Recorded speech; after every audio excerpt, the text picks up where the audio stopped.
Hey guys, and welcome back to another video. In this video I'm going to try and make a quick trade targets for fantasy video just because it's already 7 PM and I still got a lot of other recordings to do for you guys to get out, as I did fall a day behind, but that won't happen next week and the week after because I do have the Monday off. But anyway, let's just jump into this video here. So, as you can see here, Bice is the obvious trade-in, and yeah, that was just dumb of me not to grab him over Moraes. In the end, he went up 107k, and Moraes went up only 67k, so I lost out 40k there. I mean, I would probably still be trading in Moraes anyway if I was just normal this way. Oh, you probably still value, I think, Gross over Moraes. So yeah, I should have done the I should have got Bice over Moraes. But when you think about it, Moraes had the 2 games under his belt, had the pretty good scoring, and Bice only had the 1 game, had 2 games as well, but one of them was the sub game that he had there, whereas Moraes, I don't think, had a sub. He had a sub game, but it was a 60 rather than Bice's 35, so that was the difference there between the two. And Bice is just, yeah, he's gone off. He got the marks that he really needed to score well, and that's why the reason he's gone off and started to really score well. And he averages now in non-sub games, he averages, what's that, 84, 85, which is perfect. And then, yeah, you got Zach Reed back from the bye now, which should be good. His break-even's -12, so he's going to make some good cash. And he's averaging 66 for the year, which is really good. Sam Davidson, he's averaging 75 for the year, and he's -7 break-even. Did have a down game there with the 65, but I mean, he's gone 53, 60, 125, 65. So if he pulls out another 60, that is perfectly fine. He goes up another 60, okay. You would still expect him to jump some pretty good cash in the next couple of weeks here and jump off of him at around 600k or so. It's probably the avenue that we're going to go, because 600k, you'd have a 500k rookie or something else where I would expect, and then you can maybe at that point you bunch together Reed and Davidson, and you put them together and you generate someone in the terms of a primo forward or whatever. Moraes as well, he's making cash. He's projected to make another, what do we say, that's another 103 plus 29, that's 132k in the next 3 weeks projected with just 60s. He could easily pop out a 70, 80 score, and that projected starts to really run out and go really large. Boyd probably not going to play anytime soon. Collard, yeah, he did really, really well, but he's priced at 323. He's had 3 games, average 50. What's he gone? Not really anything outstanding to really write home about. 33, 63, 55. So I'm not really looking at Collard, but he's definitely done really well in kicking 5 goals, 4 in the year. So he's definitely done well there. Dudley is someone that's more Supercoach relevant than fantasy, just small forward, and he's gone an average 53 across the year. So far from 2 games, a 50 and a 56. So, yeah, probably more Supercoach relevant than fantasy. Cleary is someone that I definitely looked at grabbing in. Just Swans fan. I think he's going to get a decent enough run at it. I don't think he's going to be the guy that gets... Oh, he could be, but it'll be interesting to see if Sydney go with... Because Sydney's already come out and said that Logan McDonald's not going to play, but there's every chance that Lewis Melican plays. How are they going to structure up if Lewis Melican plays? Does that mean Tommy, even though Tommy McCartan should be going, staying down back, does that mean he pushes forward for a week or so? I don't know what exactly until Logan McDonald comes back. Just we'll see how that goes, but that'll be an interesting discussion. I just wait till team sheets come out, because they have if we look at the already team lineups, you can see there, but I'm pretty sure if I just check here, they play on the Friday night, so we'll know teams very, very awfully early for them as well. We'll understand who they've dropped, who's going to be sub. It's going to be fairly obvious, I feel like. All down to a 50-50 shot. Tom Gross is definitely someone at the lower end of the rookies, a price point that I would be sort of pointing towards. 62 in his first game, he looked really, really good. 71% time on ground, 1 goal, 1. And he just sort of filled up stats everywhere, as well as the 2 free kicks against kind of counteract the goal in the behind as well, the goal especially. But yeah, that sort of shows that he can score across everywhere. 9 kicks, 8 handballs, 4 marks. 1 tackle is a little bit annoying. But I just want to also just check the role, because we know that small forwards can pop a score, but I just want to check the roll with the West Coast seed just to see Gross. If we look here, 66% CBAs, that's a roll. That's a roll that's going to pop more than 60 in a couple games this year if he does play.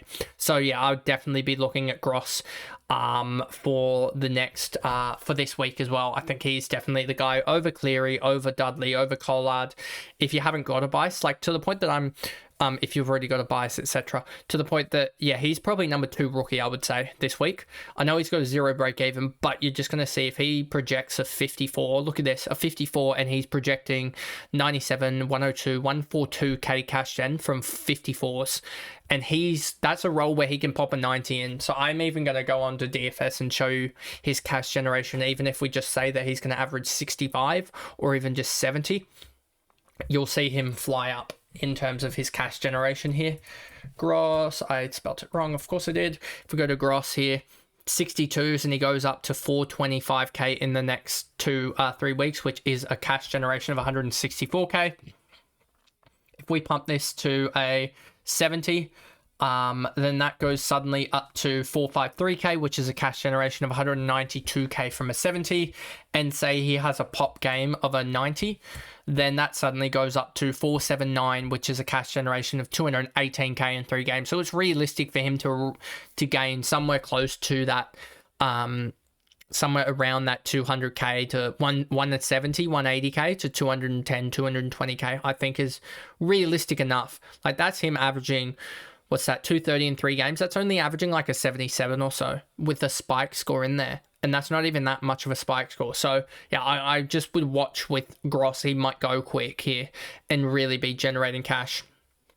O'Sullivan, I just think he had a really good game, and he's averaging 67 for the year. So he's doing really, really well.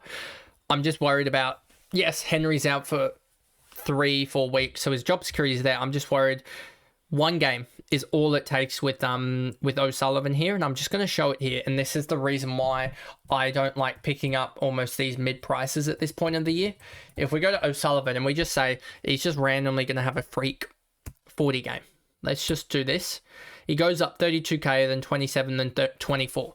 So suddenly your cash generator at 470k in 3 weeks is generated only 83k in cash generation. And if we take out his big score, his 96, if you look at the previous 3 weeks, that is 125, 122 plus 50, 172. He's averaging like 57. So if we plug in the 57 that I think I put in, I even put a 67. If we plug in 57s here for the other game weeks, and we say that he had a really good little bit there, if you plug that in, he suddenly only gained 62k in the 3 weeks if you put a 40, 57, 57 in. And that just is not enough for a cash generator. That's, that's not going to be enough, especially best 22 now. You don't have these really poor scores, so I wouldn't be paying up for these guys that have popped 1 big score.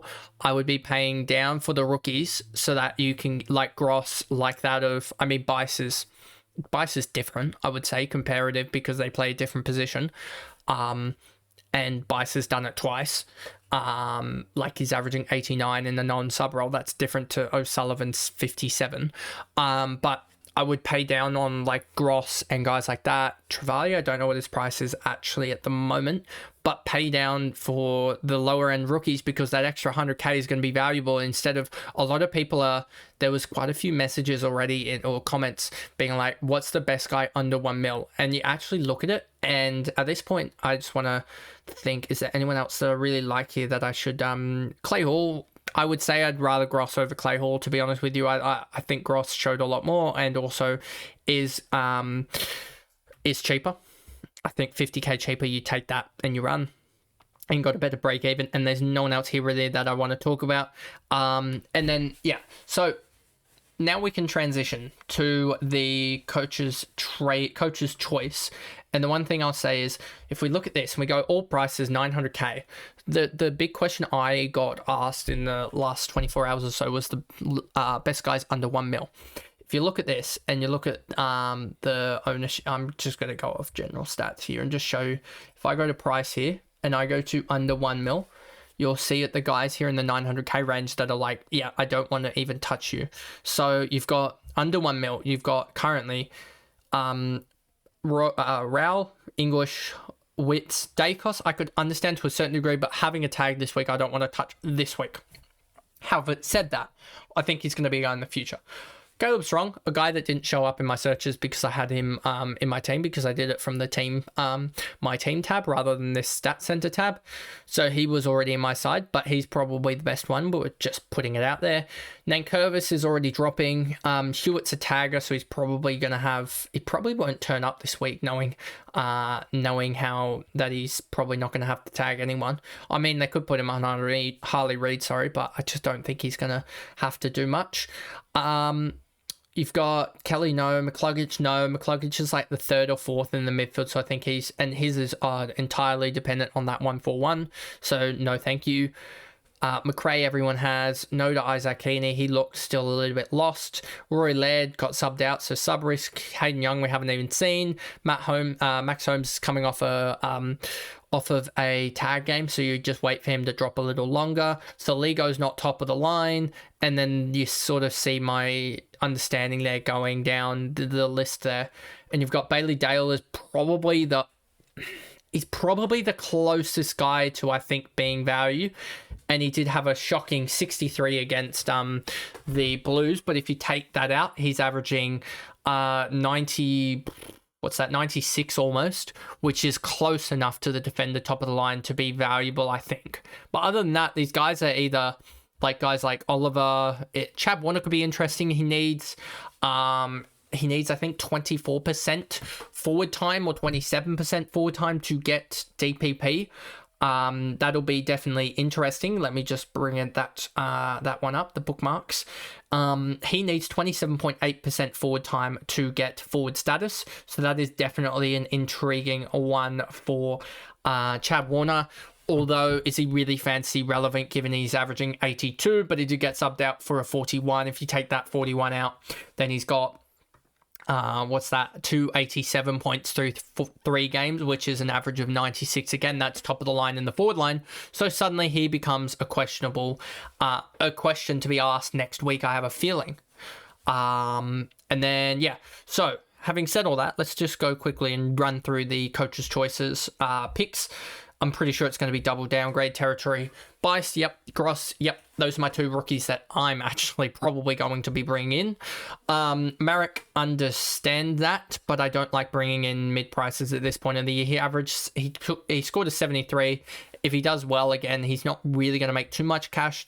He made cash, but he's not going to be game breaking if he doesn't put more than like a 80 or 70 on the board, I don't think. Will Ashcroft, a 105's averaging 94 for the year. He's now got, 220, 310 in the last 3 weeks. That's an average of 103, 104. Just don't know if that continues with him. Just don't like that he's not the first or second in the midfield. It's Dunkley and Neal, and then you've got McCluggage and Ashcroft. So they've had to really win games for him to score well. Like in the close game that they had against Sydney, he scored a 66. Cleary, understand that as the best probably forward option. Lockie Whitfield, understand that as well. He just mucked around for a 139. He does come up against Sydney in 4 weeks' time, but I just don't see there being a tag threat in between that. And after that, I don't see there being a tag threat, to be honest. So, yep, definitely a guy that I'm intrigued about bringing in. Potentially a guy that I'll bring in soon, I have a feeling. Brayshaw, there were some interesting stats about Frio's marking and how it's so down. And I just don't know if Brayshaw can really put up big numbers because he's relying so heavily on tackling, which we know he can do, but he's relying on basically getting 29.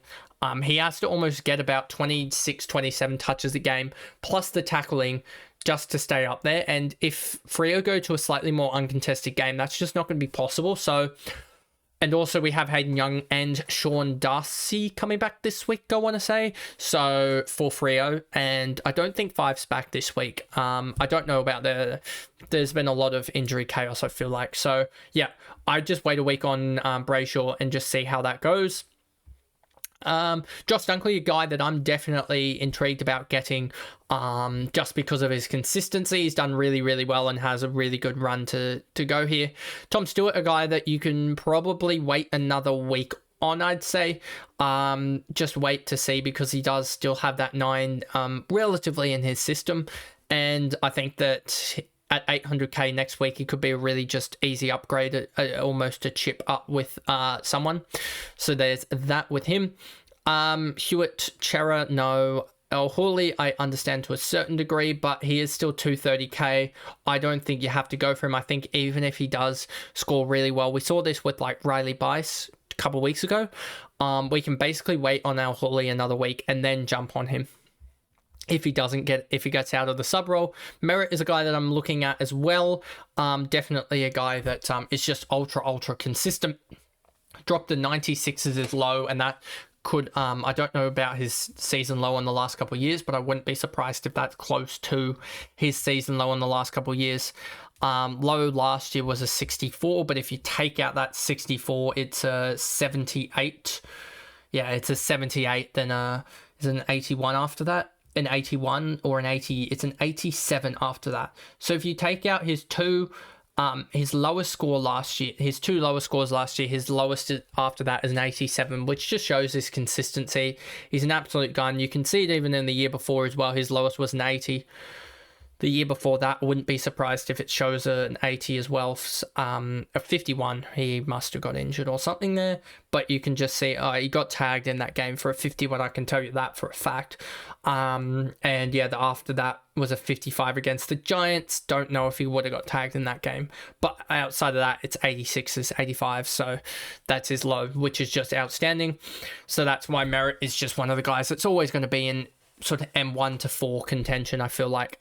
And then McCluggage, no. Dawson, understand this as well. I really am, yeah, his weekend has been really good. He had a really poor week against North, but aside from that, he's been outstanding and is 115.8, and he's made it look really easy. Lockie Neal, I think, has gotten through the tags, I want to say, or the big tags. Maycott Perryman against the Pies, but that'll be interesting. But aside, here's Windhager this week. Then he gets, they probably put Rowell onto him there. North Melbourne don't have a tagger per se, I don't think. Melbourne will try with Spargo, that won't work. Hawthorn will have McGuinness there or someone there or Nash there. So you just look at that schedule and you go, he's going to be the one that cops it week in, week out. And that's why you want to go Dunkley, I feel like. And then Saligo, I can understand people trying to jump on the value, but do you think he's going to be top 8? Because if you think he's going to be top 8 for the year, which could possibly happen, but we saw last week in 92 that it might not. If he isn't going to be top 8, like when they start losing games, does he start to drop down? Because they're not going to win like 18 games, 19 games, I don't think, Adelaide. I think they're going to be more around that 14, 15 range, which if he's in 14 wins and 9 or 8 losses or whatever, he's probably going to come back down in terms of average towards that sort of 104, 103, 102 range, which will be top sort of 15. And then basically that's it for all of the trade targets. I tried to keep it short, but again, still went slightly over, it feels like, in terms of the recording time. But anyway, if you guys did enjoy that, remember to like and subscribe, turn the notification bell on so you know when I upload. If you are listening on Spotify, give me a follow and a rating over there, and I'll see you guys for the Supercoach trade targets video later. Bye guys.